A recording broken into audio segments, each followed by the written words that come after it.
On one ordinary night, when my husband was driving with me at high speed along a deserted suburban road, he suddenly blurted out, "Did you know your cousin died?" For a while I didn't react. Huh? She's dead, so there's no meaning for me to go on living either. Chloe Baker, let's go down and join her together. After saying that, he yanked the steering wheel hard. The car instantly lost control and plunged toward a deep pit beside the road. With a thunderous crash, the car slammed into the ground.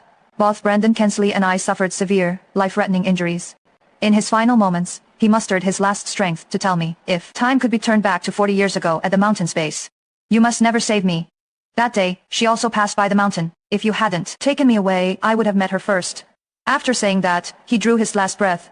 Filled with questions, resentment, and anger, I could only die with my eyes open. But when I opened my eyes again, I returned to 40 years ago. Mission accomplished, time around. I decided to let Brandon attack, and his first love be together. However, there was just one problem. I didn't have any cousins at all. In a daze, the scenery around me shifted abruptly. I found myself back at the very spot where I had saved Brandon all those years ago.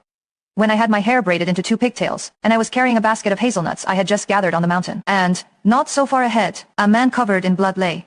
It was the young Brandon. It was at that moment that I realized I had been reborn. I walked over to him and kicked him twice. Seeing that he didn't wake up, I squatted down and slapped him twice across the face. Finally, he woke up. When he saw the young me, confusion flashed across his face, then surprise and finally anger. "Don, save me. Stay away from me." I realized he was too. Had been reborn. I thought of what he said to me before he died.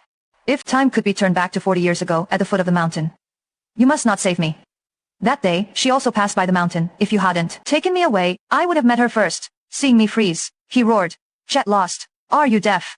Don't touch me." I immediately stood up and walked away without looking back. In my previous life, I had carried the badly injured Brandon home on my back, spent all the tuition I had painstakingly saved, and invited the best doctor in the village to set his bones. I even stayed by his bedside day and night, never leaving his side. He once held my hand and promised, "Chloe, you saved my life. Without you, there would be no Brandon. In this life, I, Brandon Kensley, vow that I'll marry no one but you, and I will never betray you."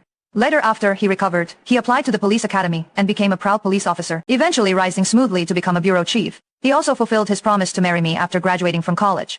We were husband and wife for 40 years. I bore him 3 sons. Now, we even have grandchildren. Yet, I never knew that the one he truly wanted to marry was never me. He even hated me so much that he wanted to take me with him to die. This time, I wanted to see who this unforgettable first love was, the person he had been longing for 40 years.